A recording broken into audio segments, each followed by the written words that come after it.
Hello, ladies and gentlemen, boys and girls, and welcome to yet another episode of the Wrestle Geek podcast.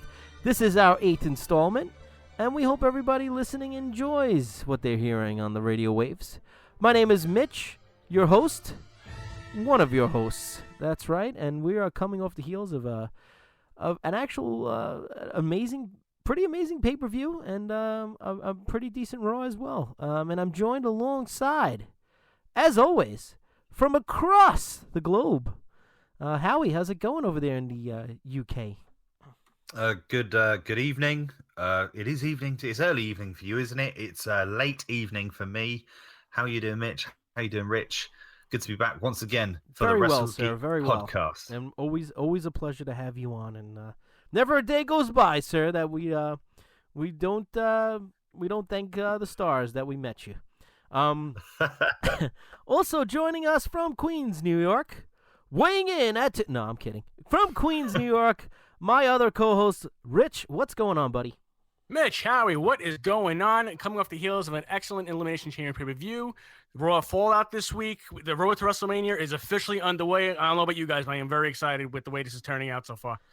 WrestleMania is actually looking up this year. I was originally had thought that it was going to be a slightly weak pay-per-view, but it definitely has its high spots, I think, coming, and I hope I'm not being way too optimistic about this, but I'm actually pretty excited for WrestleMania this year.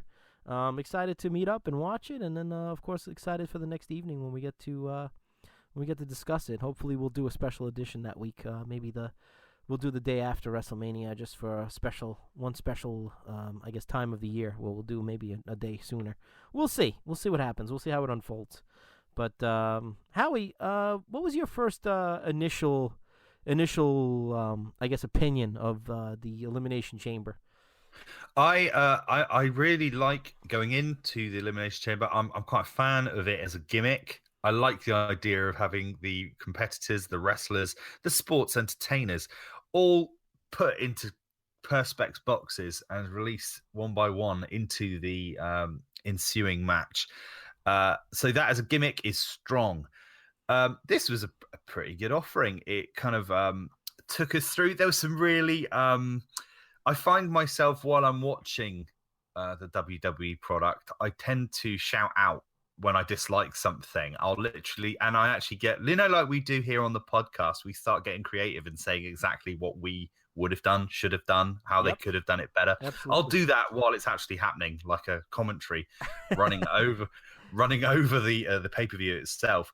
But actually what I found this time is as I was there, narrating my vision of how it should be, it was actually unfolding. Yep. It would happen. And I was like, bravo, top credit to you all. It seems like they had the right collaboration of either writing or talent or everything. It just kind of meshed well.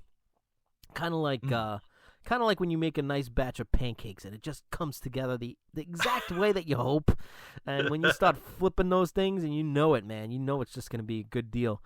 So I think definitely, like you say, it was definitely a happy medley, and it seemed to work out. And like you said, it was definitely some of it was slightly predictable, but it was predictable, like you say, in a good way, in the way in which it unfolded. So. I'm being a little tongue-tied today. Ha! I gotta loosen up. How now, brown cow? How now, brown cow? Gotta loosen up. But Rich, what about you?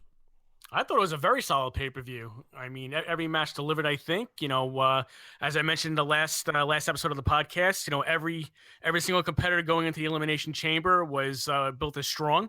You really didn't know who was going to get eliminated first, who was going to carry over, possibly, being eliminated second, third, fourth, going into the final two.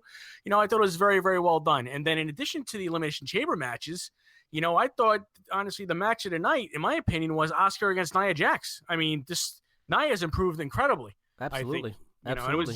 That was the match that really stood out. That and the Ronda Rousey contract signing, I thought was very well done. So, but on a whole, very, very well done. It seems as if somebody has totally lit a fire under Nia's tremendous hiney, and I think she's pushing along, And for a large woman, the hiney ain't that bad. I gotta say, I'm not It's not usually my cup of tea, Howie. I had to throw the tea reference in there. But that's not a stereotype. Come on, people. If I had said crumpets, then maybe it would have been. But well, I actually have a cup of tea on hand. I actually made 2 cups of tea. And let me tell you, sir, I happen to love a good spot of tea. Okay, I love a little tea every so often. It was so that when I finish my first tea, I've got the second one ready. So I've got my brew is to hand. So if you put them together, he's got a titty, 2 teas. I love it, tea. I've got me 2 teas. I got me tea. Oh yes. Made that 10 times fast. But tea time is tremendously important in the United Kingdom. Oh yes, truly is. It's one of the things we're lacking over here in the American culture. No tea time.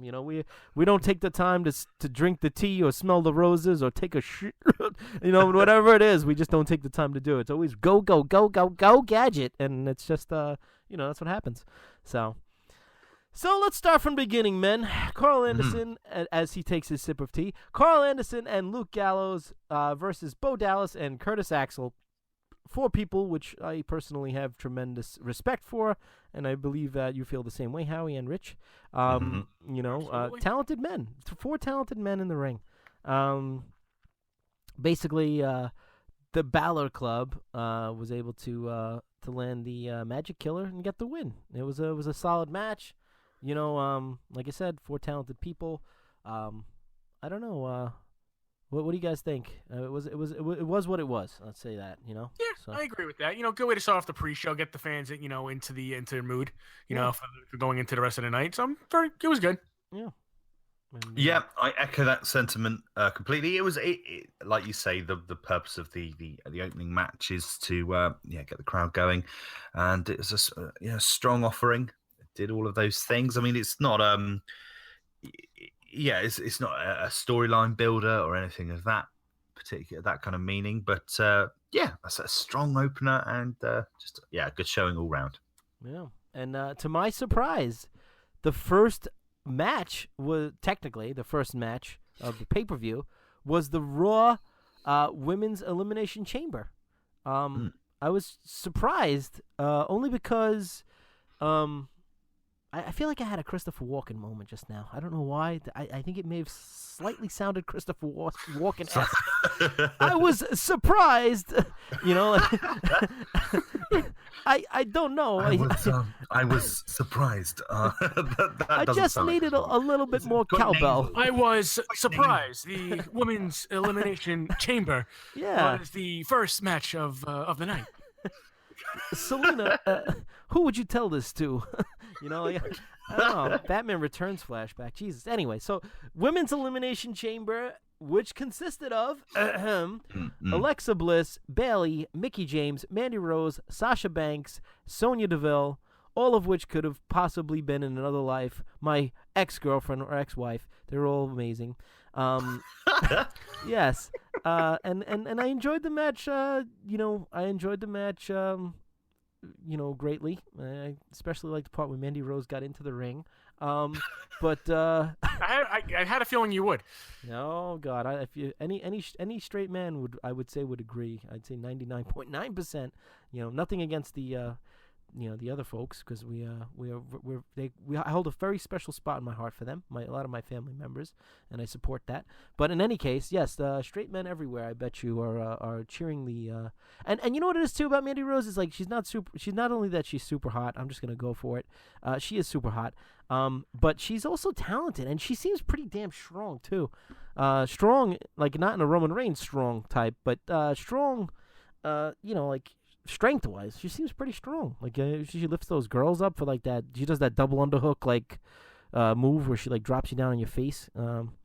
It's pretty. I think she's got like I can just see. I mean, obviously, right now she's in this absolution thing. But WWE has a history of pushing strong blondes. Yeah, and I think she really fits that mold, and she does have that star quality Yeah. where you're just kind of drawn to her. I mean, as soon as she came out last, I think Alexa Bliss has that. I explained that I think in the last podcast, that everything about her music, the presentation, everything about the entrance.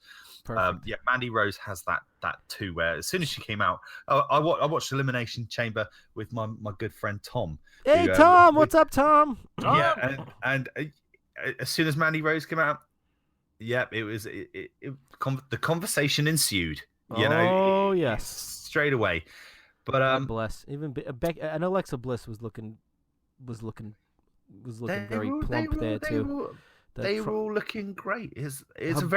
Now, we say trunk in the United States, like trunk, caboose. That's usually referring to the hiney or the gluteus maximus. Now, since you call a trunk a boot in the United Kingdom, do they call that a nice boot? Or is that? No, I'm not trying to speak Canadian, folks. I didn't say a boot. I didn't say a boot. I said a boot. B-O-O-T, boot. Now, do they call it a boot, the hiney? No, we don't. We say we say pretty much the same words. We say ass. You do. We say ass. Ass, or we maybe put more of an R on it. So it's arse. Arse. Nice arse. Some people say it depends whether you're in the south or the north, because it'd be, the Scottish say. I mean, Seamus has taught us the word arse, right? So I guess arse is the In any case, let's get off this topic because it's getting me too excited. So we digress. Yeah. So the match, who was in the match again? So we got Mandy Rose, Alexa Sonya Bliss, Deville, Bayley, Mickey James, Sasha Banks, and Sonya Deville. Yeah. Mm-hmm. It started kind of well. I remember thinking one thing. The action was good, and I thought Absolution were very, very important to the first kind of half. It was very much a match of two halves. It was split down the middle because half of the roster or the lineup of competitors were eliminated in the first half, and then you were then left with half of the roster, but the lineup of the competitors for almost the second half, which was so it was very Absolution based at the beginning until they were eliminated, and then you were kind of left more with the whole play out with Bliss, Sasha Banks, and Bayley, the kind of the final three. But I thought Absolution, they looked really like a real team. They're wearing kind of like they're starting to come into their own. I think at first they looked a little bit misplaced because of the different outfits and things like that. But I totally agree with you. I feel like they're finally not mature. I guess maturing is a good word, but they're maturing. They're coming into their own. They're starting to marinate better. You know what I'm saying? Like the chemistry is getting better between them. Yeah, which is the way it's supposed to be. I mean, if you start to look less like a team, then you're probably doing something wrong. Yeah, and they need to. We've talked about this before. Have the women's tag team division, and obviously they would be very, very important in that. That would be awesome. Because they are. One of the big criticisms yeah, absolutely. One of the big criticisms of the female division at the moment is there's just not enough variety in terms of the type of matches they're giving us in regular programming. They're giving us lots of kind of clustered tag matches with lots of the competitors together doing things. But by having a division between singles competition and having the tag division as well, it would give variety. So I'm keen for them to kind of spearhead that movement. 100% agree with you, Howie. Absolutely. And of course, we know. I mean, for me personally, one of the. I feel like Mickey James looked amazing in this match. Everything is based on aesthetics with our and I don't know. I didn't mean it in that context. I meant like her performance. She's always on point with her wrestling. I feel like, and she's only gotten better as she's gotten older. Yeah, and she even got better looking too. But she did look great though. I will agree. She did look great. She was on point. She jumped off the top of the thing and definitely in better shape than when she had her first initial run in WWE. She did that booty drop off the top rope or whatever. I mean, off the top of the Elimination Chamber. That was pretty cool. It's like a Luthez press. Yeah, but with her ass down on you. Yeah, it was very safe. I noticed that even in the men's, when you watch how they performed, everything was very safe. I feel like it worked better for her back in the day though, because I think her posterior was a little bit bigger back in the day, So when she had that caboose and she would drop it on you, it kind of looked more devastating, like a bonsai drop. Could you imagine if Yokozuna's ass was tiny, and he dropped it on you? It wouldn't look devastating at all, But this one, I feel like it looked a little bit more devastating back in the day. But like you said, very safe. She lands with the feet.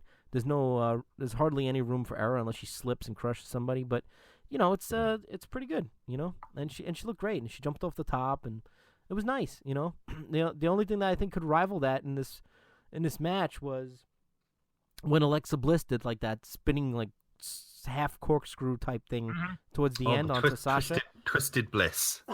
That thing is cool. I didn't even know that thing had a name. I guess I'm too busy looking at her. I don't pay attention to what they say. But she's the cream of the crop. She's the cream of the crop, the race to the top. Oh yeah. She really is. Man. Yeah. I wish they looked like this when I was commentating. Yeah, you know what I'm saying? She's looking good. Get me a little bit of that for Macho. Yeah. Yeah, every Macho would have done that thing where every time she wins, he'd do that thing where he would go up into the ring, like when Bret Hart won the King of the Ring, and he comes up and he's like, "Yeah, seal of approval, yeah." You know what I mean? A little turn. I'll grab him by the hand and make him do a little turn. Yeah. When I was a kid, I'd mark out for that. I was like, "Oh yeah, like." Macho Man's given the seal of approval. Yeah, Macho Man is given give the blessing. Yeah, the blessing. the blessing. Yeah, I give him a little grace. They'll pump in circumstance. You know what I'm saying? Yeah, pump in circumstance. Pump in circumstance. Dig it. So in the end of the match, Alexa Bliss wins to retain the championship. Yeah. So I have to get out of Macho thing. Yeah. So Alexa Bliss wins to retain the Raw Women's Championship. But what about the crux of this match though that we've completely overlooked, which was Sasha Banks kicking Bayley down off of the it was like Lion King-esque, wasn't it? And that like with Scar. That got the loudest reaction in the entire match, I think. Why didn't they just like? I don't know. Let's not skip ahead. But yes, that was a great moment. So, even that smirk that she made, she was looking like the old school Alexa Bliss. The old school Sasha Banks rather. When that was when I was gonna say that was when Alexa Bliss was trying to escape them and she was climbing up the cage. That was pretty cool. And they kind of like cornered her or whatever. But that was a good moment. What were you saying, Rich? But I think one of the better moments was actually after the match when that promo that she cut. Alexa Bliss. It was amazing. It was like, I feel like, it was like, she's crying. She's like so proud of him. Yeah, and then she goes back into full heel, like completely goes 180 and it's like turns on the fans again, like in a matter of a second. I think it was definitely a work shoot promo. You know what I'm saying? Yeah. It started off like sincere, and then she had to force herself to get back into the swing of it. That was really awesome. And then the next match, everybody's... Hold on. Oh, sorry. Hold on. Before the train goes. Hold up. Wait a minute. Hold up. Yeah, that was that was one of the bits where while my friend and I were watching Tom, my mate, we were watching What's up, Tom? this bit. We were watching this bit with Alexa doing the promo at the end, and we were looking at each other like, why the hell is she cutting a face promo? We were like, who has booked this? What's going on? Wrestle crap. Who has got this so wrong? And she's there like, this is the proof that if you dream. We're like, what? And then when she just did that beautiful turn.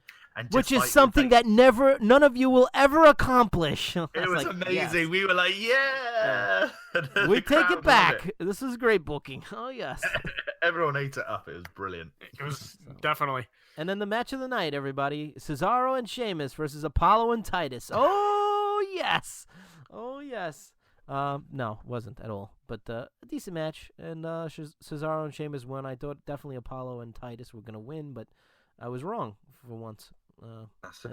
I mean, are we gonna do a Raw rundown after we do the pay-per-view rundown, or can I allude to Raw during? Oh no, we're definitely going to do. We're gonna do Raw. We're gonna do Raw. Absolutely. Okay, because we'll talk about what happened on Raw with regards to this, but this was the bar.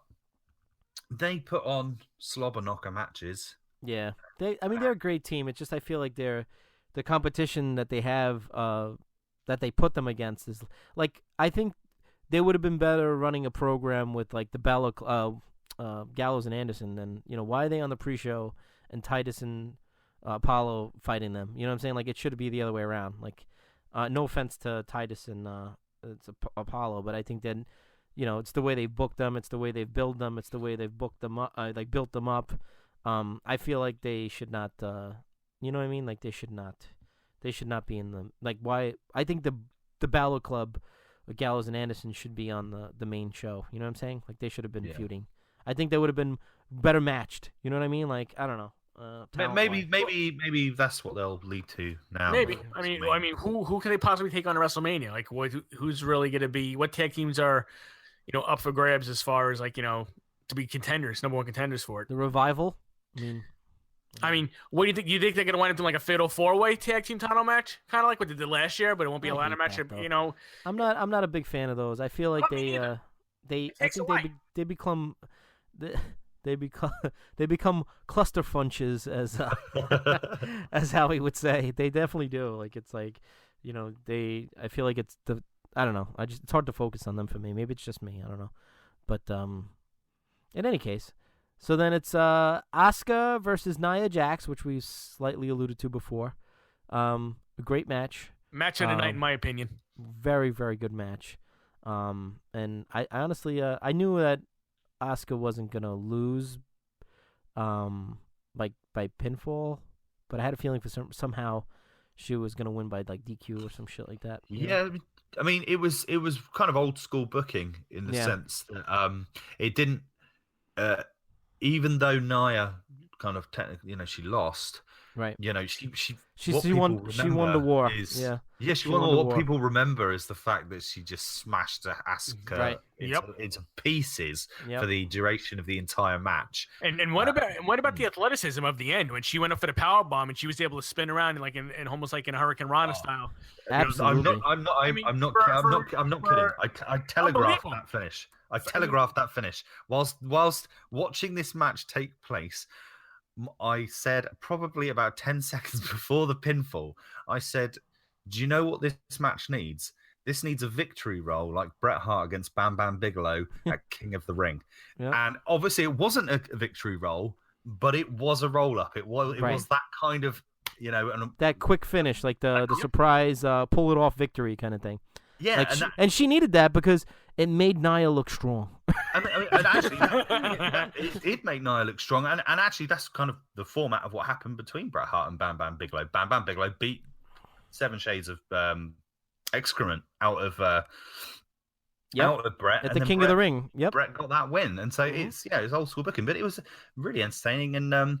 It's good though. That's clever booking because it means that Asuka's undefeated. She can continue on the trajectory that she is, but it's always got that question mark, isn't it? That at any time, given the right opportunity, Nia has got what it takes to beat the best. Yeah, that kind of thing. Yeah, so definitely. It's great. That's how you build stars. Yeah, absolutely. So good match, very good match. Moving on, we had Matt Hardy versus Bray Wyatt. And it was actually a pretty good match too. Not as long as I thought it would be, but wasn't bad. It was pretty cool. Pretty cool. The mind games in the beginning of the match, and it was cool that Hardy won, and he didn't have to job again. So now they're neck and neck, I guess, right? With the whole, it will lead into something into WrestleMania, some kind of gimmick match. I still would love to see like they would start off at a compound in the beginning of the night and kind of end up back at the arena, just to kind of pay homage to the fact that they kind of ripped that off when they did the Orton Bray Wyatt thing. Like, I mean, and think about it. They're in New Orleans. They're in the Bayou. You know what? Right. You know what I mean? It's like a perfect. It's perfect. It's a perfect setup for Bray Wyatt for his kind of gimmick, how he is. Yes. And honestly, I would have Bray Wyatt go over in the match at WrestleMania. Yeah, he has to because it's his hometown. That would also be a great time to debut a Sister Abigail character. Oh my God. Out. The lights are going near the end when he goes to the fade or something. I picture her as like almost like the girl from The Ring or something like that. You know what I'm saying? Like with that long hair, with like the old school like gown or something like that. Like I think they should definitely start making Bray Wyatt more like the Undertaker in that sense, like with more of the mind games and like he's already got the kind of entrance with the people with the lighters in the air and stuff like that, and the whole presence of being like almost like a demonic character, like a. There is so much potential to do something with his character. And how it's badass incredible. is his shirt too, man? Like looking like Davy Jones and Hydra put together. That shirt is awesome. Yeah. Yes. Oh yes. I thought the package before the match, kind of recapping the kind of the feud and the build up throughout the lead up to this match. I thought it was actually really well put together, considering that in reality it was actually really kind of confused. It kind of actually made it seem like, oh yeah, this makes a lot of sense going into this. Now I have this match, but it because we've talked in previous podcasts about how we had clean pinfalls and things like that, and that kind of cheap devalues the feud, because it's like, well, if we've seen this match 3 or 4 times already, why are we going to want to see it on pay-per-view? Right. That's why you guys are talking about having these kind of gimmick match. Let's hope it really happens, because that would be the payoff that we want. But if we just get another match, man. Like the match, if it's like a normal one match, if they have like an actual match, like dealing with a compound, it starts off with Matt Hardy having Vanguard 1 trying to over-survey it and stuff and look at everything, see what's going on. Like they can like add all the stuff you kind of did with TNA into the match a little bit, like little elements of it going into it, or have like or do something different where you actually have like Vanguard 1 like during the match have like the overhead drone actually like videoing it as it's going on. That's how the viewers are seeing the match like on the screens, is like actually from an overhead angle instead of like being on the ground. Yeah, like they did when he fought, Randy Orton. We were doing a lot of that with when they were doing they were casting like those projected images of like the worms. No, I'm not saying in the arena. I'm saying if they fight like at the compound or something like that. Where you mean like outside, like in the outside, like in the wilderness, in the woods and stuff. That's like you kind of get like an overlay of like the entire area. Where they're kind of fighting. So it looks like almost like a horror movie type thing, like where they're like the chase scene or Leatherface or something like that. Right. Yeah. It has another element to the match. Absolutely. Yeah, I agree. It's got a lot of potential, man. I feel like up until this point, they've definitely like slightly dropped the ball in a lot of ways. They could have gotten a lot more out of this feud, and I feel like just seems like a lot of repetitiveness. It started, and it's like seeing the promos every single week. They're going back and forth, talking to each other on the screens and stuff, and it's like, they got to take it to a next level, a next step. They definitely have the opportunity to make this into something amazing, and I feel like they've fallen short. They could at least have a strap match, right? What was it? The Yapapaya strap match in WCW with Hulk Hogan. The Yapapaya strap match. That's one of the worst promos of all time. I like the Hulk Hogan's Yapapaya strap match. What was it? The Puerto Rican strap match with Stone Cold Steve Austin and Savio Vega. Savio Vega. Savio Vega. God, that guy was crazy. But that was a good match, even though it was in the dark. That'd be cool. Just a strap match. Come on, guys. At very minimum. When was the last time you saw a strap match in WWE? Yeah, it's too PG now. They have to bring it back. Maybe what was it? JBL and maybe Eddie Guerrero back like in 2002, 2003. Wasn't that a bloodbath too? Didn't like like a stuffed pig? Yeah, it was good. They had a lot of color in that match. That was. I can remember I can remember the image of. Didn't he get like hit over? Didn't JBL get hit over the head with the steel chain? You heard like the pop from it, like after he hits him and he gets up and it's like, oh, is it Eddie Guerrero that got hit with the chair? Somebody got hit. With it's Guerrero. Yeah. Sorry, I was thinking of a different bloodbath. One with Cena where he was split open. But I'm sorry. All right, and then the next segment was the Rowdy Ronda Rousey signs her Raw contract. I gotta say, I knew something was gonna happen, obviously, but I was a little taken back. I was a little surprised to see good old Ronda give the old somewhat belly to back, belly to belly, half some kind of lift, suplex, chokeslam type drop bottom spine buster, something like that. Toss, judo toss through the table. Yeah. I don't know what it was. Judo toss. The Ippon. Saguchi Nucci thing. Hip toss. I don't know. Whatever it was. It was kind of like a side suplex into a choke slam almost type thing. Yeah, it was. A little bit higher. It could have almost been a spine buster. I don't know. It was interesting. It was cool. It was good. Yeah. It was unexpected. I didn't expect her to throw Triple H. It was a Rousey slam. Yeah, I mean, you could tell he jumped, but I mean, I think she's definitely got her arms. Oh, yeah. She's still Diesel, you know. Oh yeah. And that slap apparently that Stephanie hit her with, was 100% legitimate because there was reports that she had actual welt on the side of her face when she went to the back of the locker room. Oh my gosh, But Ronda Rousey looking cute. And on the girl side of it, and looking strong, absolutely strong with Triple H getting thrown through the table there. Ronda, when I turn around, I'm going to say go. You're going to lift me up, and you're going to put me through the table. You understand? Now! It was all a bit telegraphed, wasn't it? It wasn't. I think the thing that stood out to me the most, actually, was kind of like Ronda's acting skill. Like when we get to Raw, like when we talk about that, I did think it improved. Within 24 hours, 48 hours. Because you could tell she was a little nervous, right? On the pay-per-view, she was a little nervous. Yep. She needs to kind of like everything about her entrance, things like that. She is being like thrust straight into the thick of it. When if you think about what they do in NXT, they build up every detail about an entrance. They couldn't have come in here, you're gonna do that, pull this face, and then you're gonna walk down here, flex your muscles, tag a few hands, walk up the step. And they couldn't have possibly done that to Ronda. You know what I'm saying? Like they had to put her in WWE. She kind of missed out on that. Yeah. She just does this kind of cold stare. Yeah, that's cool.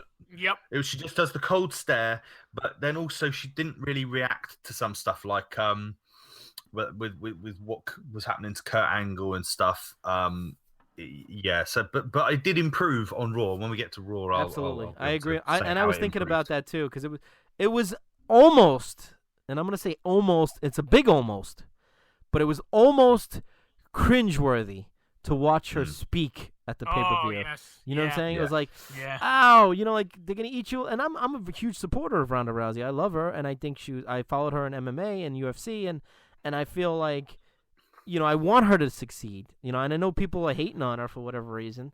Instead of embracing it and being like, wow, this is somebody that's a legitimate badass, can bring even more validity to the women's division. You know what I'm saying? Like in her own way. And I feel like the fans are being a little ignorant to that. You know what I'm saying? Well, did you guys notice when she first came out at the pay-per-view, she was getting a little bit of a course of booze, but by the end of the segment, when she puts Triple H through the table, she had full cheers throughout the entire, across the entire arena. Right. So like she was able to get that pop that she needed. They knew which way to actually get her engaged with the audience. And it was, and as Howie said, we'll talk about it later, but it was definitely a lot. It definitely was much. She got a better welcome on Raw, I think, than she did on. Yeah, I think it's definitely the right format. I think it's the right way to go. It wouldn't make sense to put her straight into the mix. Kind of just doing kind of competitive matches. Although obviously that's where hopefully it'll get to one day. It's great to have this thing where she is against the authority. It's the old Vince McMahon versus Steve Austin format. I was going to say it's like a Steve Austin. That's a good analogy. Howie's always good for the analogies. This is true. I like this. I love an analogy. I love it. Howie's firm with the analogies. Oh yes, I like that. Strong analogy. Very strong. Very strong, Howie. So that was a good segment, and we're moving on to the last match of the evening, which was the men's Elimination Chamber match, and it was for the Universal Championship #1 contender, which I thought was a great idea, and it kind of fit perfectly with the whole storyline. And once again, it made sense, and it actually it was intelligent. It was Braun Strowman, Elias, Finn Balor, John Cena, Roman Reigns, Seth Rollins, and last but not least, The Miz. Excuse me, it's Elias Sampson. Oh, I'm sorry. I broke my own rule. Jeez. I broke the rule of the podcast. I apologize. I will say 3 Hail Marys and Our Father, and I will, and I mean nothing bad by that, folks. It's just a joke from two Catholic boys. But it was a good match. I was actually very entertained by it. It was a lot better than I thought it was going to be. I went into it with somewhat low expectations because I feel like we've seen the rotation of these guys many times, mismatched and min-matched and by-matched and whatever matched. So I think that it was a good match. It was good. I did love in the beginning, like after the entrance, just as the Miz comes out, and he walks to every single pod, and he kind of taunts each one. But then when he gets to Strowman, Strowman like hits the pod. And as Howie said, I was sitting there watching it with my tenderoni there, and I said to her, "Watch, when he goes up to Braun Strowman, he's gonna scare the crap out of him." And sure enough, boom, he hits the glass, and he almost craps his pants. That's a perfect. It was entertaining as a match. It was full of very humorous spots, and it was, again, I think, the way that they were working. You go back in the past, in elimination chambers and stuff, I think guys were getting really, really hurt and real messed up, kind of doing these kind of very adventurous spots. It felt like the way that they're organizing it is very safe, and that's obviously good. It's you're protecting your investment. Absolutely, these guys they've got to work the next night on Raw, so it was all very safe. I feel like the one thing that I could say, the one thing I could say about the match, like, that stuck out to me that I thought was kind of was that, like, you remember when, like, the glass in the pod would break and it was like a special thing? Yeah. Now it's like, I feel like, why do they have to overuse that? Like why does it got to break every time now? And it's like, how many people got to get thrown through it, or, you know what I'm saying? Like, I remember the first time when Triple H was cowering inside the pod, and Goldberg punched it in and pulled him out of the pod. You know what I'm saying? Like, that was like, holy crap. Yeah, that would have been great with Strowman. And he cut his leg up, too, pretty good when he did it. He had to get stitches after that, Goldberg. That's such a Goldberg thing to do. Didn't he forearm his way through it? He forearmed his way through a limo, yeah. Limo glass, yeah. Sliced his arm open. He was out of action for like a few months. He was invincible in his own mind. He could do anything. I sent Richie a video. I sent Richie a video the other day that I found online. Against Perry Saturn, how he just lifts him up and right into the jackhammer. He really was a monster, though. Oh, man. my God. I remember when I seen him jackhammer the Giant the first time. I mean, granted, he wasn't 600-pound Paul White like he was in WWE at one point, but still a huge 7-foot man nonetheless that went vertical suplex straight up and held him for quite a while, and then boom, hit him with the jackhammer. You know what I'm saying? I think you forget, like, now when you watch it and you see something like that, you're like, yeah, that was a well executed move. That was this was a well booked match. But when I was 13 years old, watching Goldberg, spear people into oblivion and then jackhammer them in a match that lasted 30 seconds. Yeah. I used to mark out out for that, massively. I used to be like, he is cool and I like his music. I want to go and buy his action figure now, you know? And I did. As a WWE guy, I actually enjoyed a lot of WCW in my childhood, but I was always, my heart was always with the WWE. Like, I was always WWE number one first, even when they were on their lowest point. I'm not gonna say I didn't watch the whole, Nitro and the Outsiders came. That was a big deal, and I thoroughly enjoyed that. And still to this day, one of the biggest moments to me is when they threw Rey Mysterio into the side of that trailer. But speared him. It was like a harpoon. Lawn dart. Yeah. But in any case, I forget where I was going with it. Oh, Goldberg, yeah. So I remember always saying to myself, "Oh, they just took Steve Austin and Ken Shamrock and they put them together, and now we got a Goldberg." You know what I'm saying? So that was like always my reference. But I think as time went on, I learned to appreciate him more and his intensity and things like that. And again, not the Steven Regal more than proved it with his match with Goldberg, but never was the most technical or he got better as time went on, I guess. But that was him. It's just like the Ultimate Warrior, run into the ring and then doing a shoulder tackles and press slam and a splash. I mean, that he didn't need to do anything else. And as time went on, I learned to appreciate the fact that Goldberg, he didn't need to do all that fancy stuff to be somebody. You know what I'm saying? That was his place. So like, whereas like somebody like Dean Malenko, that was his thing. He did a ton of different moves and he was technical. You know what I'm saying? So yeah. But as you get older, I think you become more privy to these things and you become more wise to them, and they make more sense. Yeah. But I think that's a very interesting kind of comparison, actually, of two very different wrestlers. Goldberg and Dean Malenko. I mean, I obviously was a fan of Dean Malenko, watching the technicality of his matches, and the different moves. I love the Texas Cloverleaf. I love that. Oh my move. God! God damn it! But when he would throw Rey Mysterio was so well. I mean, Dean Malenko was a small guy too, but if you think about it, in height.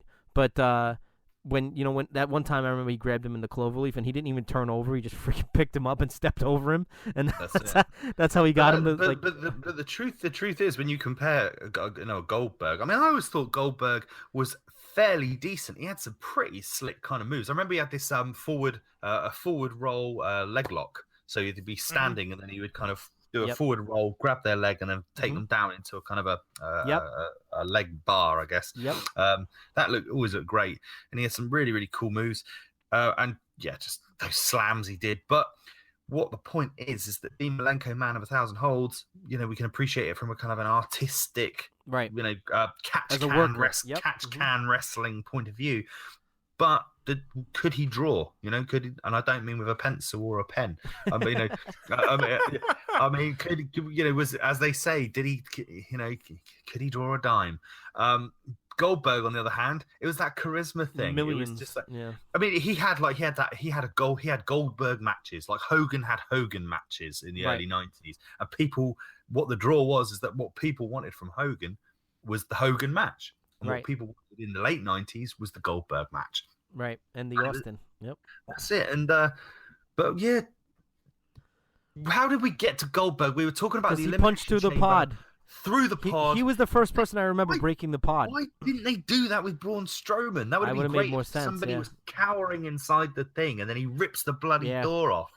Like literally just the door off. Yeah. I really thought that was gonna happen with Elias because Elias was supposed to come out into the match because it was on the end. Didn't he trap himself into it or something like that? And then all he did was I think what happened. I think Rollins attacked Strowman from behind or something like that as he was staring him down. Fell through it, didn't he? And it's that was a lost point of the match right there to do something big to get the crowd going. Yeah, it was a good match though, overall. It kept my interest. It was definitely better than I expected. And of course, Roman Reigns won. We knew that was going to happen from the minute, before it even started. It was like so predictable. It was like we predicted it over a year ago. It was that far off. Yep. But Braun Strowman was the star of the show with power slam after power slam after power slam. He eliminated 5 of the competitors in the match. Incredible. And yet again brings me back to Goldberg. Remember when Goldberg was in the Elimination Chamber and he pinned Shawn Michaels and he pinned a bunch of other people, and then Triple H wound up hitting him with the sledgehammer and pinning him. But of course that was the cliche back then. But yeah, same idea. It was very. I was having like Goldberg flashbacks throughout the match, like with the breaking of the thing and him steamrolling people and things like that. So, not that Strowman is the same as Goldberg, but in that respect, I mean, they kind of they modeled this after I think that match that the way it went. Booking. It's always good to kind of look back at what worked, I think, and they must do that with the booking now because they're thinking Paul Levesque's in the back, Triple H, and he's like nobody will remember what happened back in Do you think those kids are gonna know what happened in 2003? It's like, so it's so it's all good. Absolutely, but overall, a solid pay-per-view. I give it a solid 4 out of 5. I'm gonna be extremely generous. But yeah, 4 out of 5. What do you say, Howie? What's your? I think that's. I think there was room for more, so I'm probably going to go like 3 to 3.5 out of 5. I think. As I said, I was being very generous. But you were generous. And Richard, what do you say? I got to go with a solid 3.5. All right, so we're all in the same ballpark, though. It's not like we're at 1 and 4 or 3 and 5, and so we're good. We're all in agreement. It was equally as enjoyable for all of us. So yeah, it's certainly it's not a bad offering. We answer yes to the question, was it as good for you as it was for me? All right, so wrapping up the Elimination Chamber, and we're going right into Monday Night Raw. That's right, Monday Night Raw. Alexa Bliss kicks off Raw.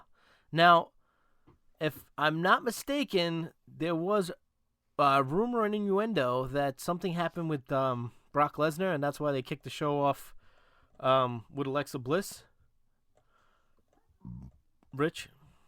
I'm not sure if it was supposed to be at the Kickstarter of the show, but I do know that in the script for Raw had Lesnar in the ring with Heyman to do a full segment with Roman Reigns, and Lesnar no-showed. Yeah, something like that. Did you hear anything about this, Howie? Yeah, I heard that it was the no-show. I don't know at what point they realised that he wasn't coming.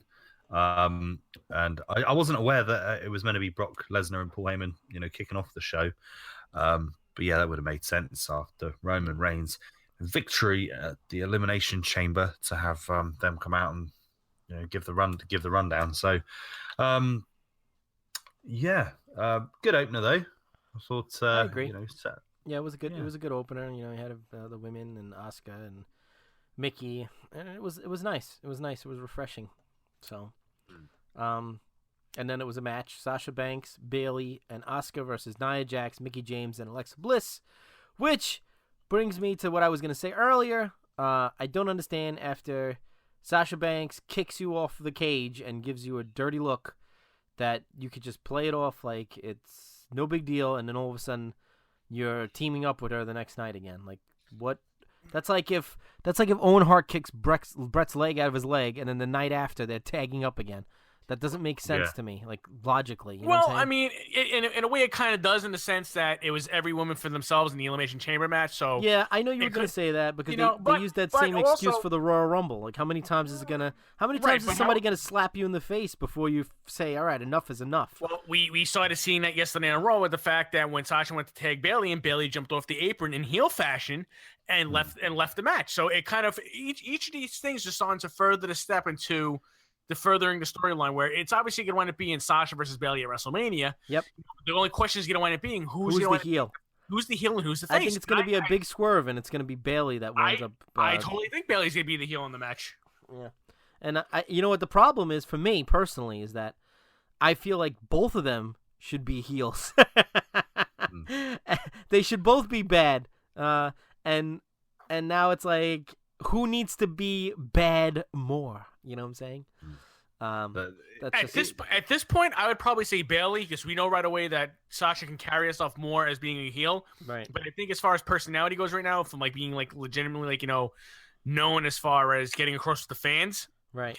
That wise, Bayley needs it more than Sasha does, because Sasha can still perform highly, so can Bayley. Yeah. But I think Sasha's more relevant at the moment than Bayley is. I prefer Sasha definitely as a heel, and I think Bayley would definitely benefit from it. So. Either way, I'm good. Either one of them turning or both of them somehow.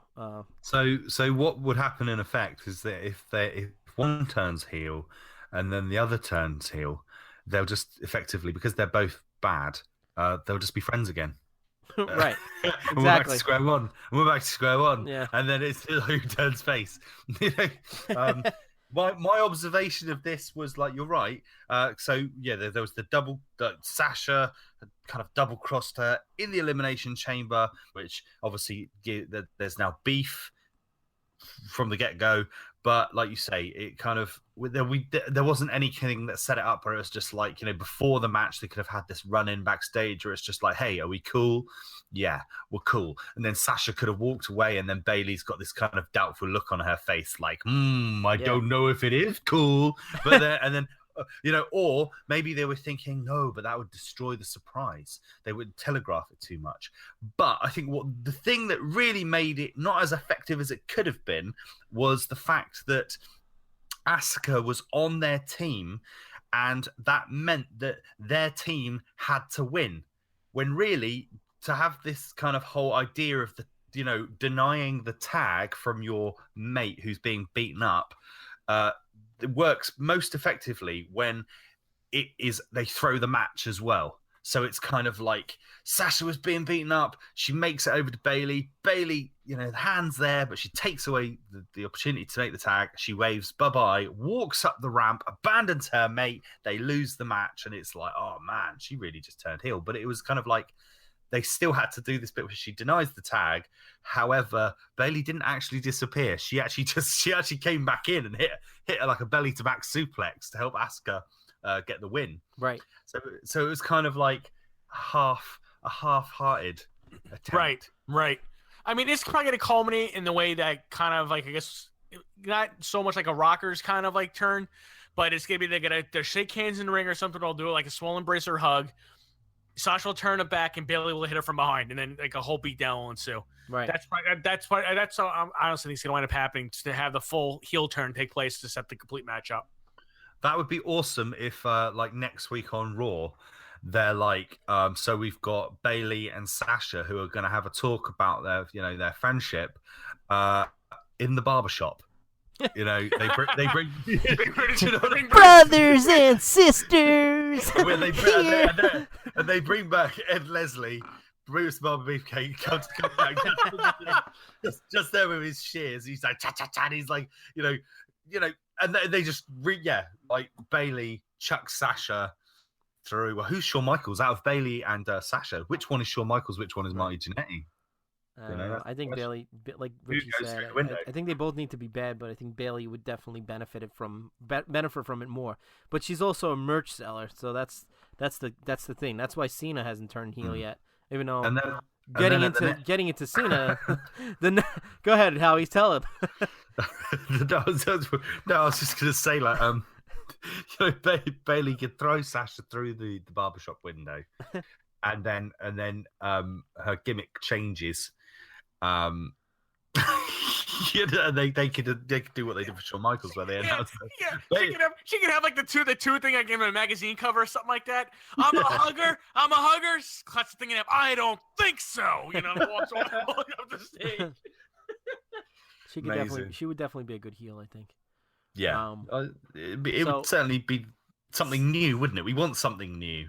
Having Sasha be the heel, we've seen that a few times. Right. It'd be great to see Sasha, and there's no reason. I think this is the funny thing that a lot, we see this with Roman Reigns at the moment. We talk about this every week, but with Bailey, why aren't they turning people heel when we think actually that would be a really good thing to do? Especially to certain stars that haven't been heels in their career, because it makes them completely unpredictable in what they would do in a storyline. I mean, what I don't understand is if they're thinking, oh, but Bailey is one that kids like, we don't want to change a heel.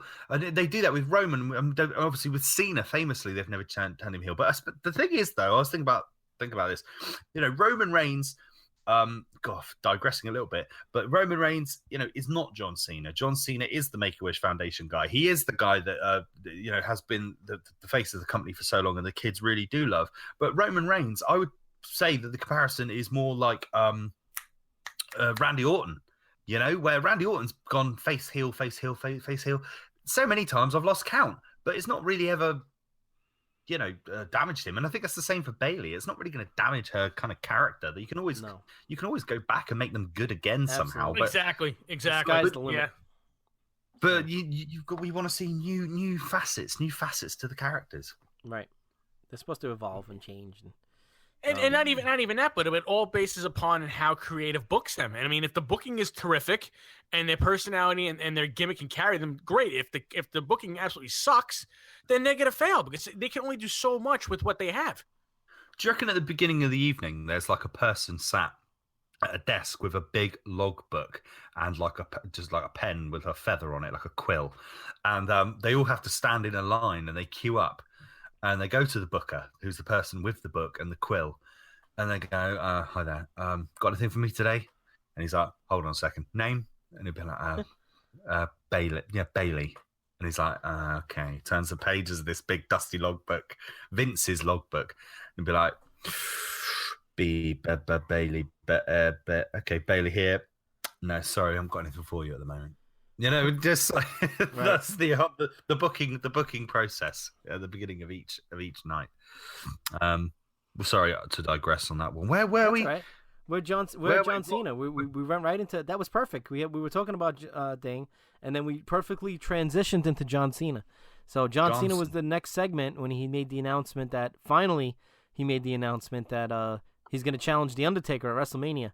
But wasn't it a swerve though? Wasn't it him saying, "I'm going to challenge the Undertaker," and everyone goes, "Yeah," and he goes, "But they told me that it's impossible, so I'm going to Smack." He said something about going to SmackDown. Well, I just read on the app that he's facing AJ Styles tonight on SmackDown, and if he wins the match, he's going to be added into the W title match at Fastlane. So I can it's either one of two things is going to wind up happening. Either he's going to beat AJ tonight and go into Fastlane, and then Taker's going to Undertaker appear at cost him the Fastlane, match, yeah. closer in the match, or Taker's going to appear tonight and start to set it up. I think it's going to happen more so at Fastlane. It's going to be Fastlane. It's going to be Fastlane. I've got a feeling that this is going to culminate in John Cena going to WrestleMania and taking part in every match on the card and winning every match. The true gauntlet match. Because he's got this thing, his whole angle right now, isn't it? He's kind of like, oh, I really want to go to WrestleMania. He comes out each week and he's like, I'm going to get there. And then he's like, I failed. I failed at the Rumble and I failed at Elimination Chamber. But now I don't know why I didn't have the idea sooner. I should have just challenged The Undertaker. Well, do you know what, John? If you had Googled it about 6 months ago, everyone was telling you to do that. You didn't, did you? You didn't, did you? No, you're not that smart. And then, and then he's just like, I don't want him to beat AJ Styles, but no. I know now that you've told me that in order for his storyline to kind of complete, so he is involved in WrestleMania in a kind of a significant capacity, that he has to be AJ, and I hate that because AJ's the champion. Yeah. He should look stronger than AJ Styles. Well, like I said, AJ Styles should look stronger than John Cena, not the reverse. Well, it's definitely Undertaker's definitely coming out of Fastlane, that's for sure. He's gonna have him in like the FU or the STFU or whatever the hell he calls it now, and or he'll hit him like with the attitude adjustment, like he'll roll him over into the second one, then he'll go for the pin 1-2, and the lights will go out, and you hear the gong go off. The lights are definitely going out, and Undertaker's definitely gonna pop in the ring. Yep. Or some shit like that. So, but all right. So next match, double swerve. Yeah, exactly. Double swerve. Heath Slater versus Bray Wyatt. I mean, it was kind of a throwaway. There's not really much to say here. Just further in the storyline with the Matt to get the whole promo going. Exactly. So that was a giveaway. I felt for Rhinoceros in this one. Yeah, he got his ass handed to him. It was like a proper jobbing match. He looked like a small child, like getting picked up and thrown down. They really couldn't. Because surely they could have used local enhancement talent for this. Yeah, I didn't see the need for them to do that to Rhino, but yeah. I still feel like Rhino should beat up Heath Slater and turn. They needed Joe Burr and Gene Eric. Like Gene Eric and Joe Burr and Jeff Hardy, 1994, and with the white tights on. Yeah, I remember that. He used to get razors edged onto his head. How funny it would be, like, if you just open channels and all of a sudden Barry Horowitz. God, it's Barry Horowitz. Yes, and he's still patting himself on the back. Oh yes. And then the next match was Seth Rollins versus The Miz. Miz loses again. Seth Rollins pins him. And I guess you're looking at a triple threat match. Yeah. I think that would be a good match if they do it that way for the Intercontinental title. See, then that's a good idea. Not a tag match though. That's like 5-on-5 thing. It is good. It's going to be a competitive match because all three fit the Intercontinental Championship workhorse. I hope Finn Balor wins though. Let's just hope that they put it on the actual show and not the pre-show. Right. Oh my God. Let's not get into that again. So yeah, God, that'd be a tragedy if that's. It might even be the opener of the evening. I can imagine that being like I hate it when they do that. So do I. Then it was Finn Balor versus The Miz. Yeah. And Finn Balor wins. Miz got stitched. He got really stitched up hard for having to compete twice like that. And yeah. But hey, it sets up a WrestleMania match. So woo. If he's even at WrestleMania, I heard his wife is going to give birth around there. So. Shit. So maybe he drops out, it goes vacant, and it's just between Balor and Rollins. That'd be a good match. And that's what they're saying. Like, that's why they were saying that he wouldn't be involved in WrestleMania. That's what I was thinking right away. Yeah, because he's already made it publicly noted that, if the birth of his child is going to be around that time, he will not be at WrestleMania. No. And I wouldn't be either. So. No, absolutely not. I totally agree with him 100%. So next was the notorious. I think Mike needs to get his priorities in check. He needs to be at WrestleMania. Guys, this is WrestleMania we're talking about. This is the grandest stage of them all. All right. And then the talk of the town, Roman Reigns addresses Brock Lesnar and Paul Heyman, which was a great promo. I like I said, I almost wanted to stand up and cheer for Roman Reigns for once. It was a promo well delivered. It was a promo / shoot / Yeah. Now, Rich, you what was your rumor that you were telling me earlier? Well, there was a photo of Brock Lesnar with Dana White in Vegas over that weekend. Like, I guess him meeting us. As we, for our listeners who don't realize this, after WrestleMania 34, the day after, Brock Lesnar's contract is completed. So I don't know. It kind of might have been maybe been a power move as far as him kind of trying to negotiate, negotiations as far as for a new contract with WWE. But he was in the Las Vegas area. He met with Dana White. There was a photograph that was put online. He did not come to the Elimination Chamber pay-per-view. He was supposed to arrive for the Monday Night Raw the following night to do the promo with Roman Reigns to start setting up the storyline for them for WrestleMania. No showed with that, and that's pretty much the status of where it is now. So I mean, it could just be a work as far as like trying to get more heat on Lesnar for thinking he's maybe too higher profile of a star where Reigns doesn't deserve his time and his presence. Or is there something going on behind the scenes right now where he's trying to play hardball as far as contract negotiations to try to get into play that, if you owe me back, you're going to give me this or I'm just not going to show up, kind of holding Vince up or whatever the case is, no matter whatever the situation might be. So it depends. It's a very dicey situation. Or it could be a huge work, that's what I'm saying. It could just be a way, like it could be the storyline as if he's like the Apollo Creed and like Roman Reigns is the Rocky. Right. Apollo Creed he's the big champion. Roman Reigns is the underdog, the nobody in a way. I'm not going to get into anywhere near this guy. He doesn't deserve my presence around him. He's a nobody. I'm much bigger than him. It could kind of be doing that. So it all depends.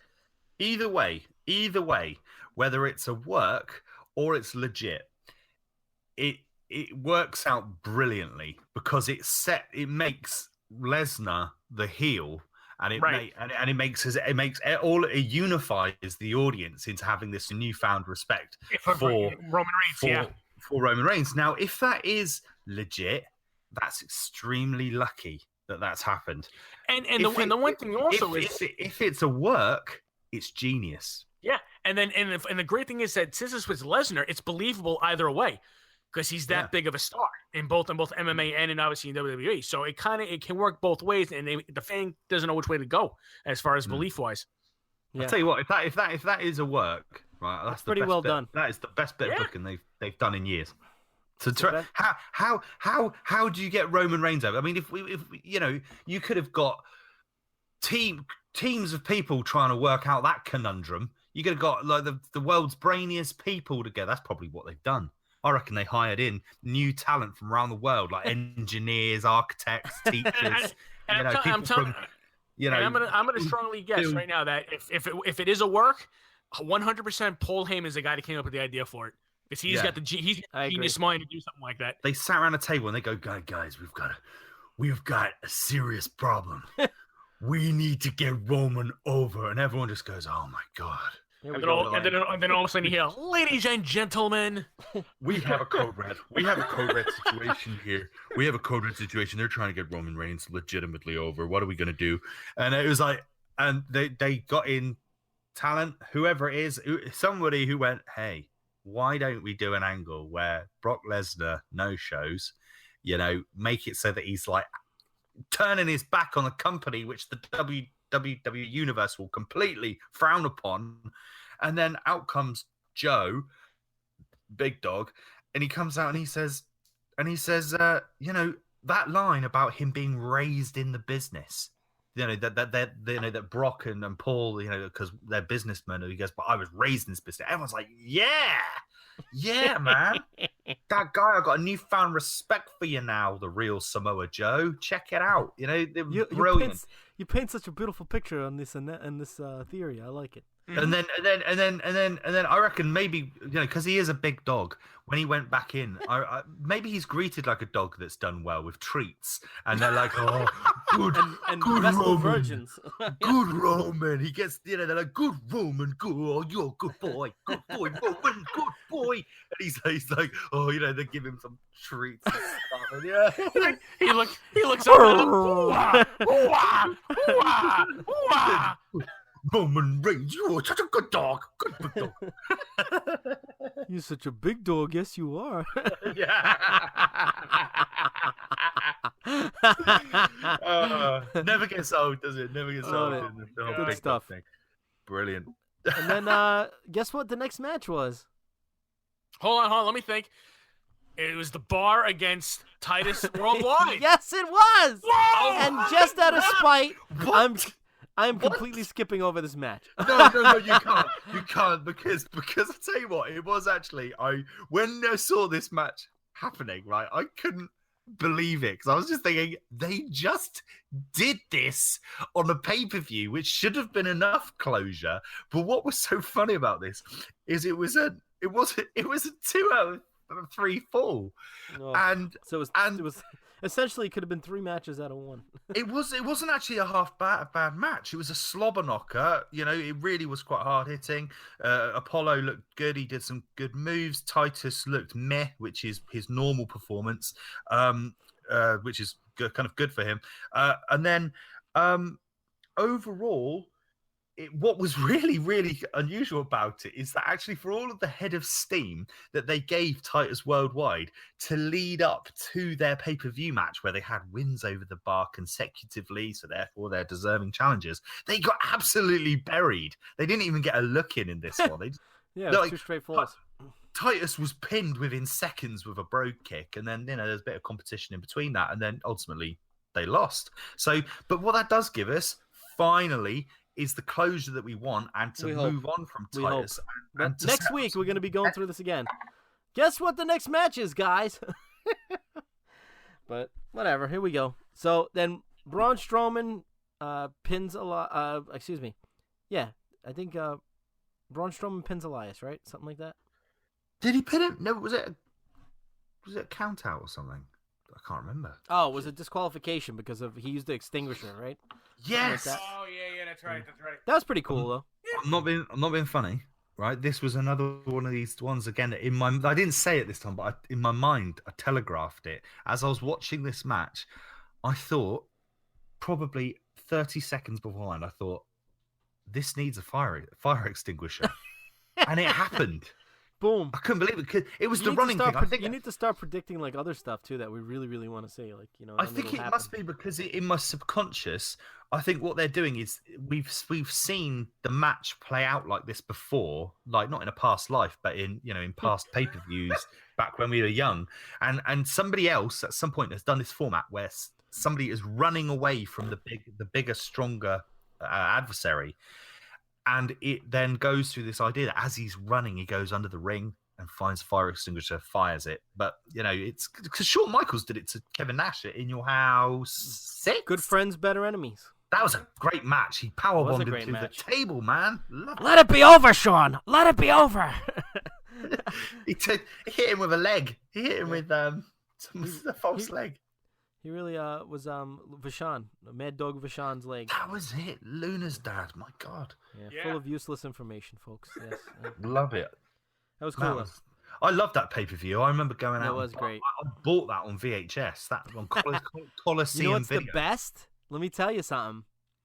Let me tell you a little nugget for the viewers out there who may have not seen this match or may have not seen it in a long time, or if you did see it. If you go to the Shawn Michaels From the Vault DVD, there's a special feature. I think it's a bonus scene or something like that. But it has actually Kevin Nash and Shawn Michaels commentating over that match. It was a good one.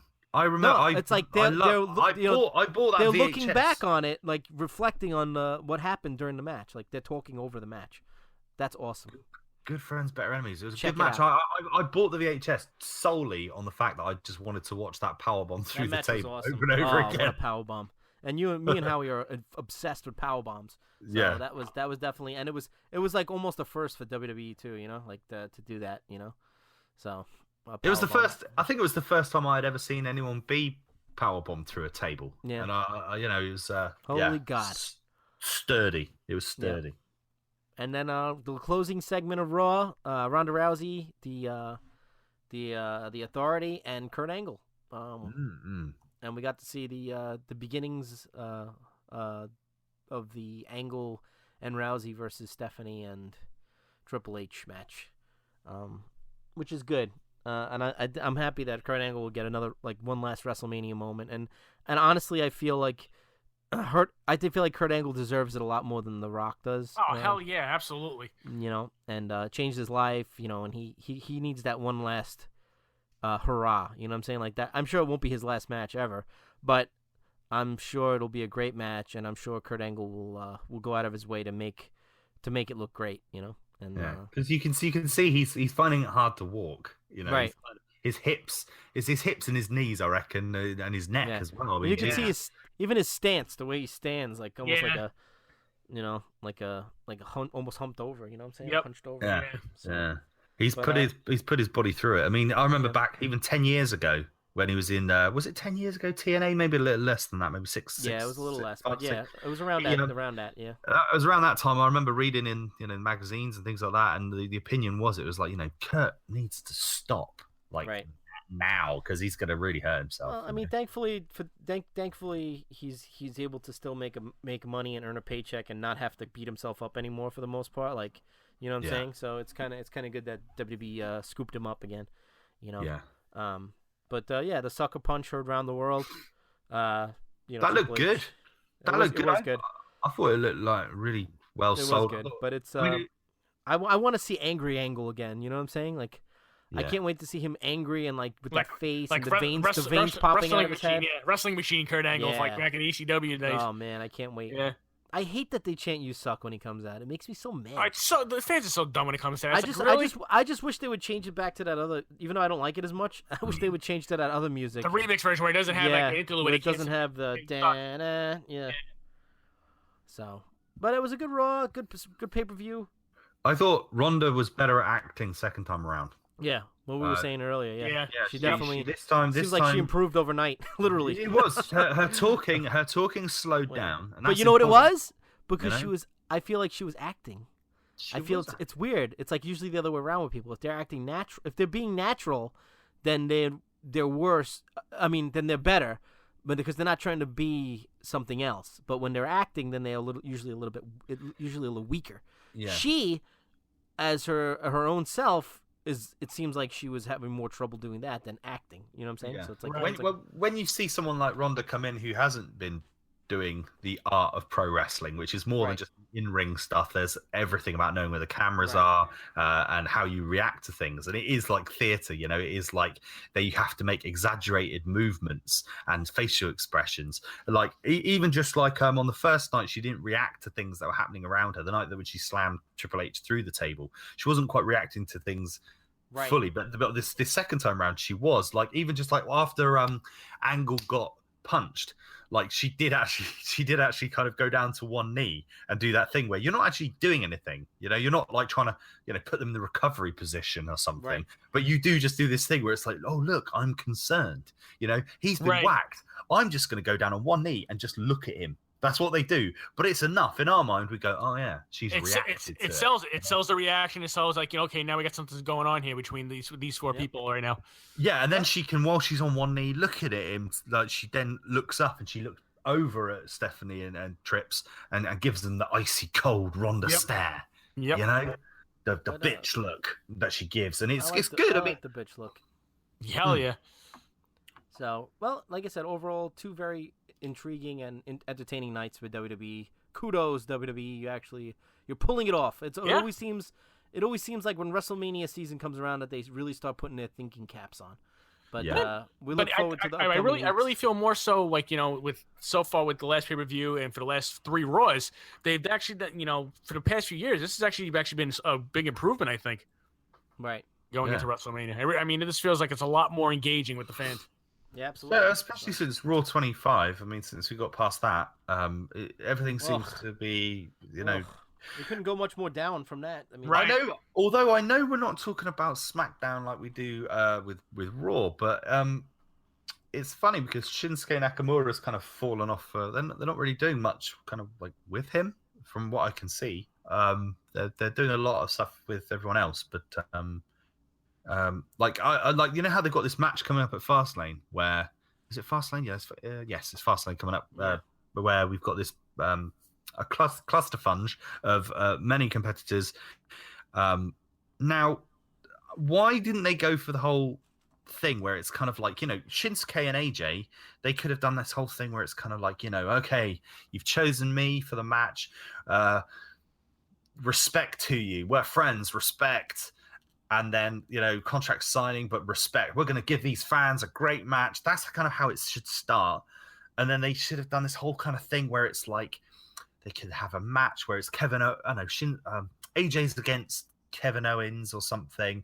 Sami Zayn interferes. Shinsuke comes in to kind of be the equalizer, but then he accidentally ends up, Kinshasa AJ. And then it's like, yo, I thought you had my back. Oh, I was trying to have your back. But no. Oh, and then beef, then all the poison comes out.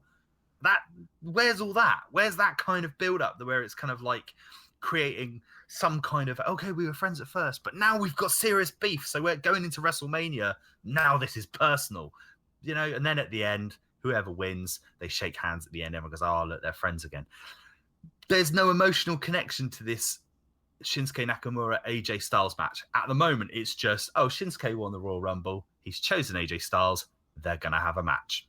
Which is great because we're all looking forward to it because it's going to be competitive. But, it's sports entertainment. Give me the entertainment, damn it. Absolutely. Yeah. And like I said, once again, it was an entertaining 2 nights. We enjoyed them. Looking forward to next week and maybe watching some of SmackDown tonight. Once again, boys, it was good.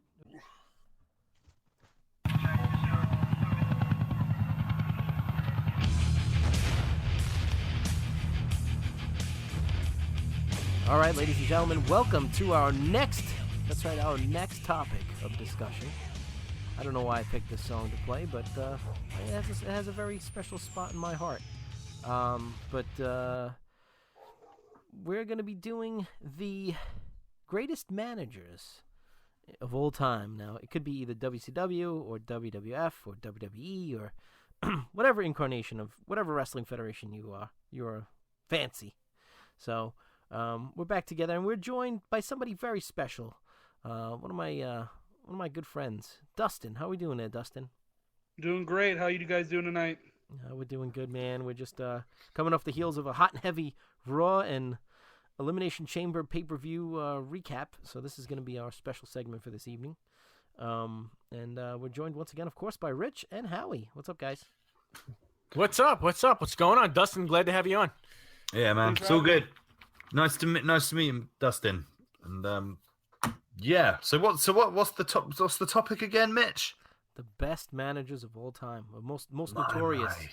My. That's a tough list to choose from.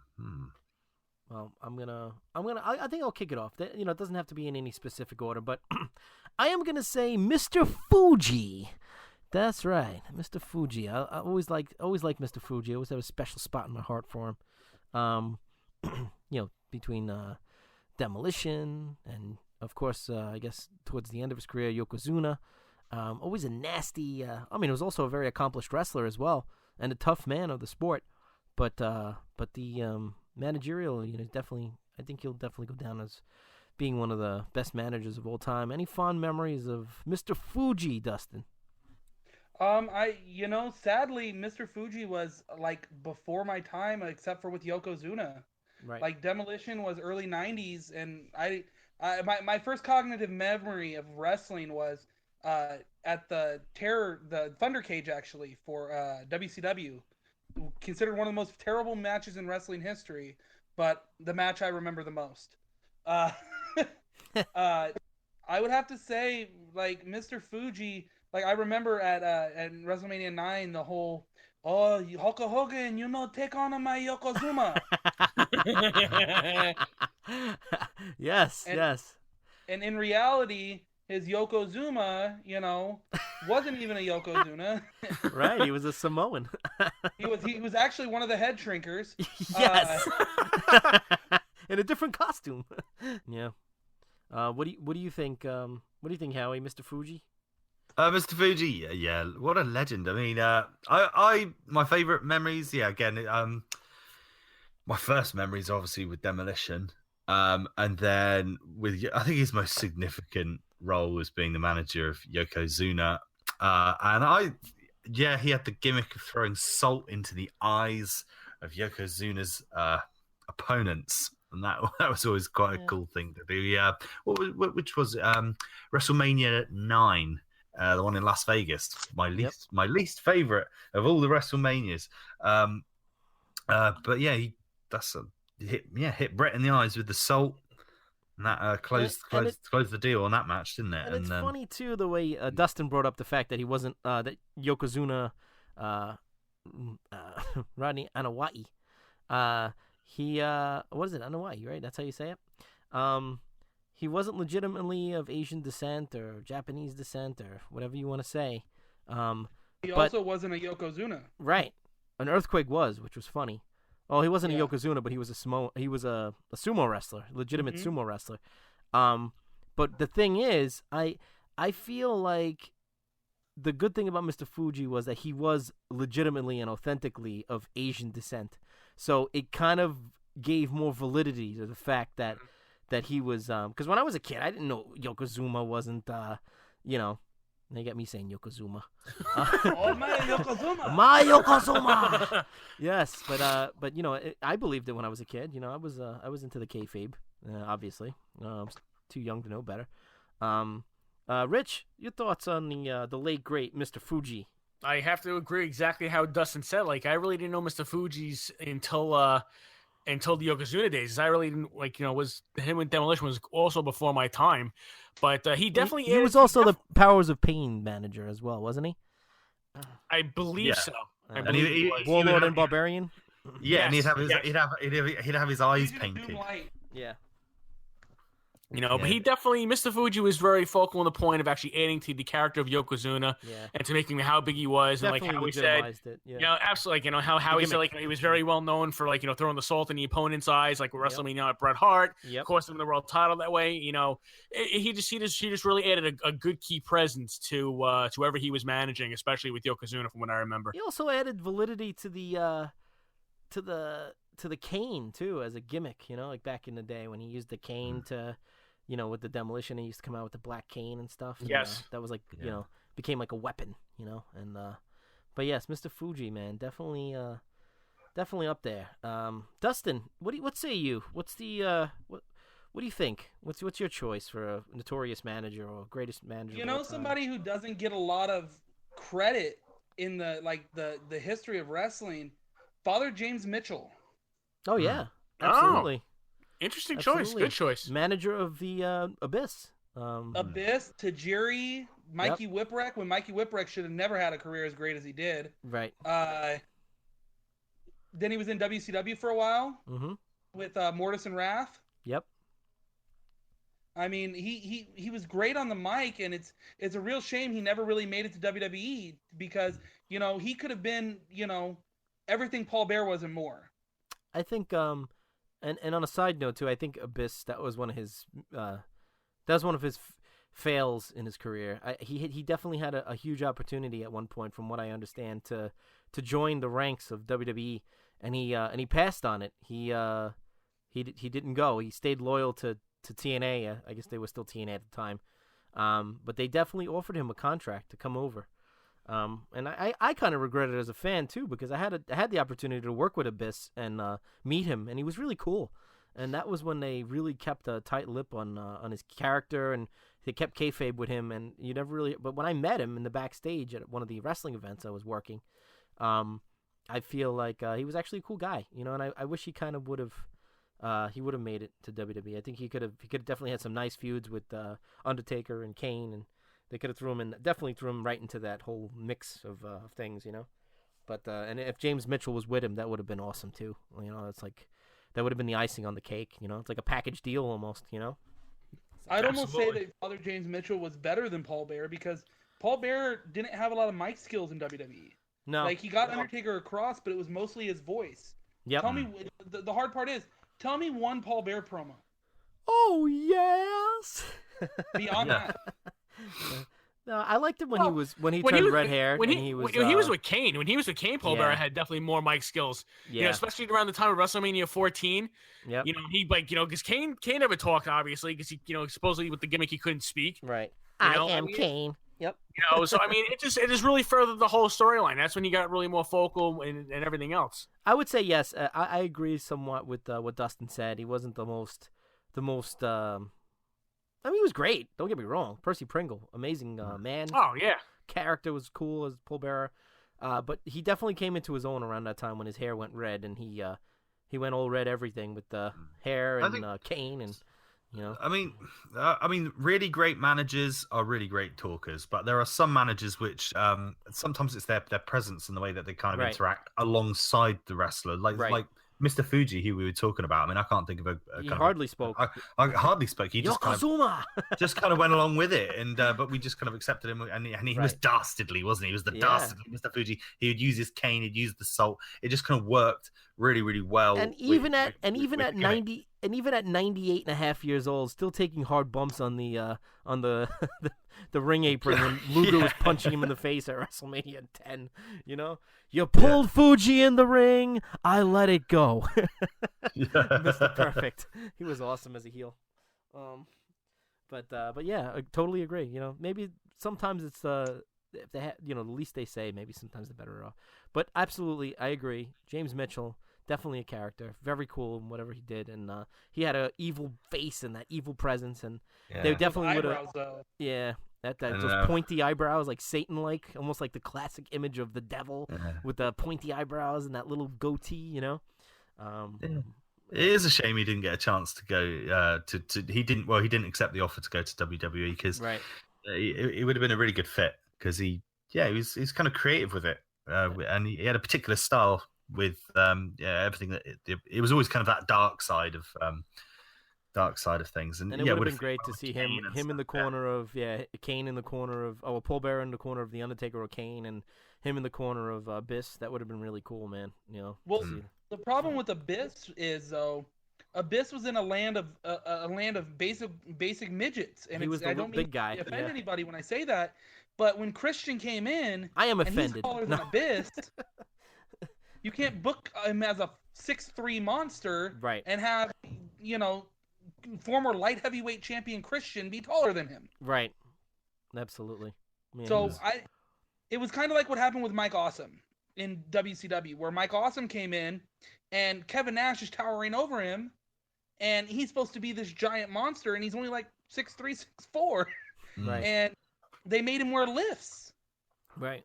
Yeah, I agree with that. And he was also like the powerbomb king in ECW too, when he'd do those sweet power bombs and throw people across the ring. Yeah, I like Mike Awesome. He had some nice matches with I love Mike Awesome. He was great. What was it? What the hell was that guy's name? I always forget his name.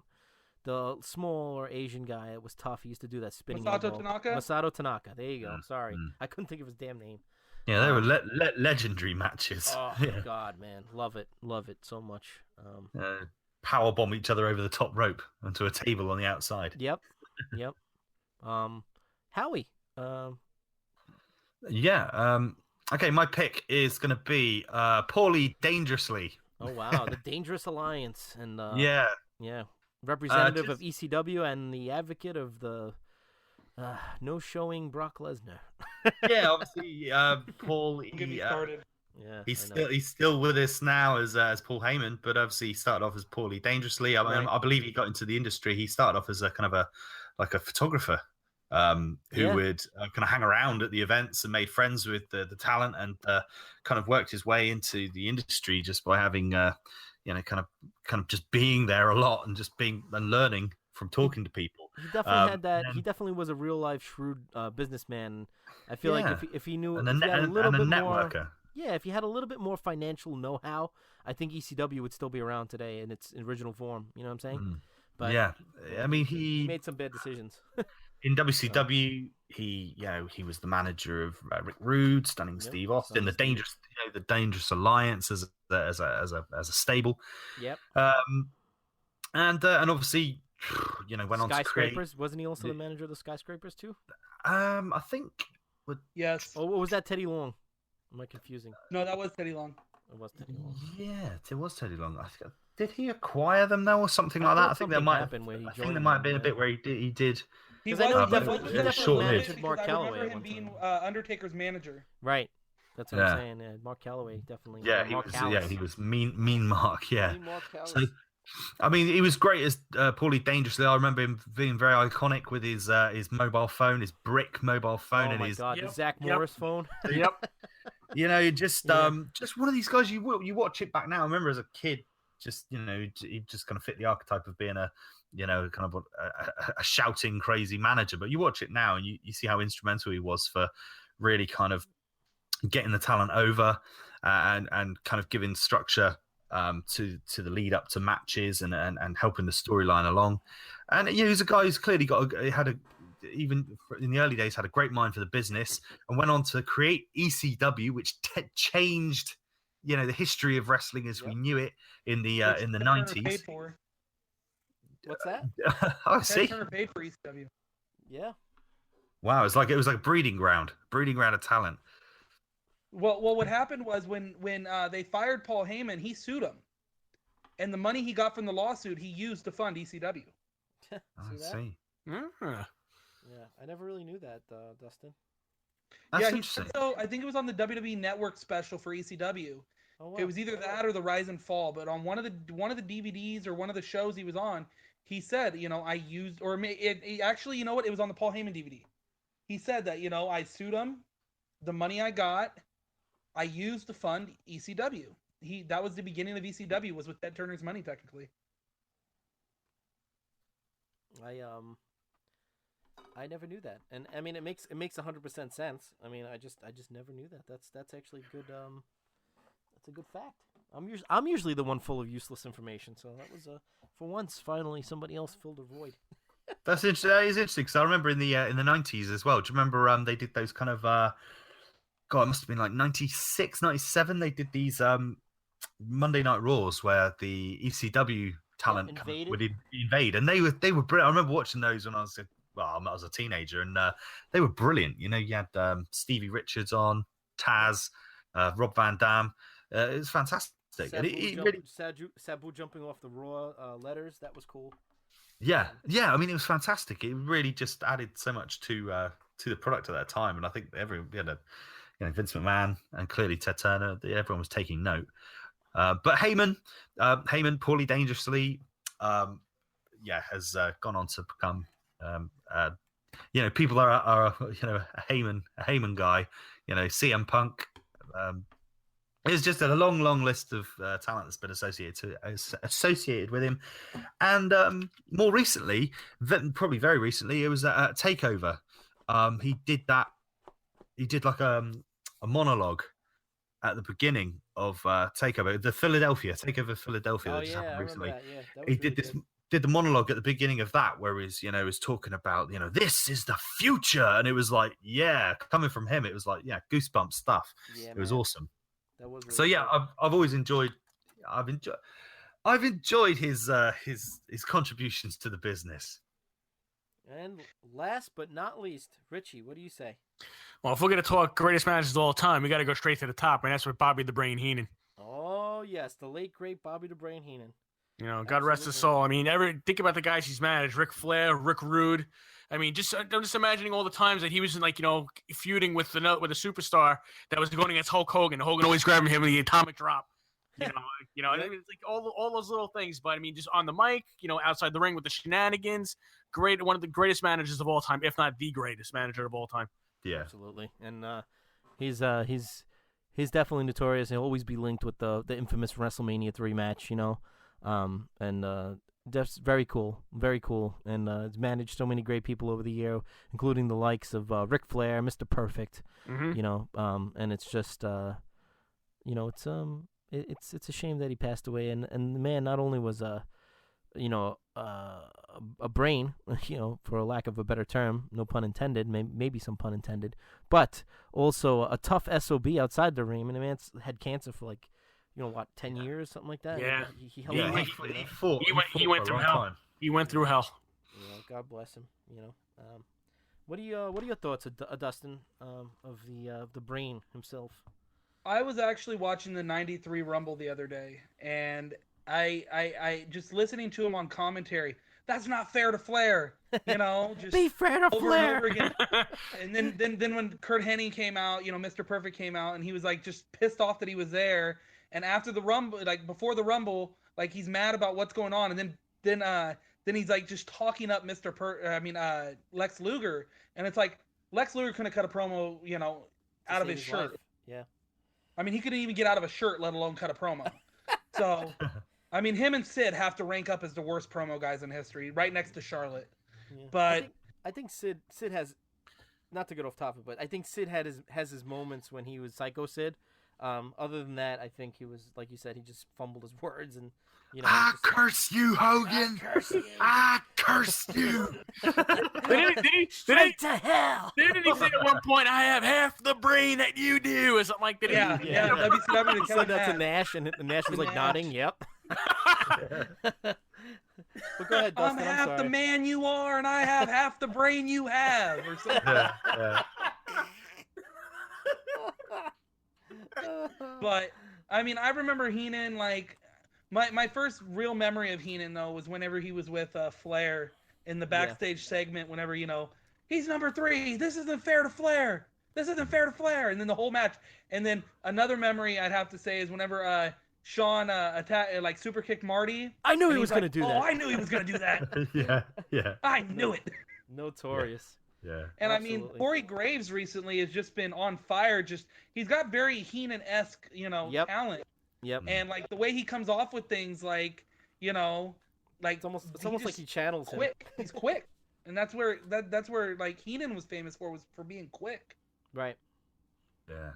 Some might argue I'm also famous for that too, but in other ways. In any case, I totally agree. Bobby Heenan, definitely one of the greatest. Witty and sinister also, and funny. Him and Gorilla Monsoon Would you together. stop? Would you stop that? and even with Oh, my McMahon, God. they were good. Yep. But that was quick, boys. Do we have any honorable mentions that we want to bring up before we close it out? I have one, and just we'll go. We had all males. Let's go one female. What about Sensational Sherry? Oh my gosh, absolutely, Yeah. definitely probably the greatest female. I'd say the greatest female. If we have to segregate, I'd say the greatest female manager of all time. Definitely Sensational Sherry, up there with Miss Elizabeth, who was more of a valet. She wasn't as sinister and not as involved, but definitely an honorable mention. Sensational sister. Sherry. I may get a lot of shit for this or part of my French. I may get a lot of crap for this, but Liz was more of a pretty face than she was anything. Right. I Don't totally get me wrong, agree. She was pivotal. She never was valet. pivotal. She played her part. Yeah. But in reality, if you watch WCW, she was around for most of the time. A lot of people don't remember that she was there for most of WCW because she just stood there.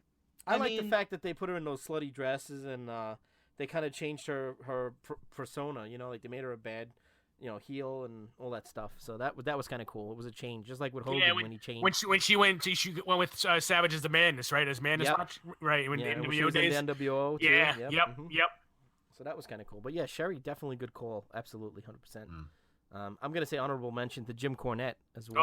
Oh man, Yeah. Midnight Yeah. Express. Managing Bulldog, Owen Also Hart. managing Yokozuna, the also American managing Yokozuna. spokesperson. Yeah. The Yeah. Camp Cornette thing, that was awesome. Yep. Vader, he managed Vader.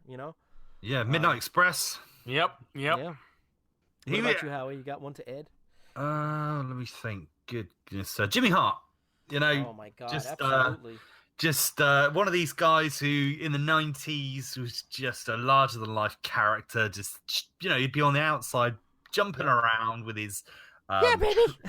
yeah, with his high-pitched voice. and because when I was a kid, he was a heel, and he'd be like with the Nasty Boys, and he'd be on the outside bouncing around, and it would the megaphone always came into play. Like the Nasty Boys would be against the Rockers, and they'd do a little kind of bit of distraction, like Shawn Michaels would have like Sags pinned or something, but then they would throw the megaphone over the top rope. One of them would catch it.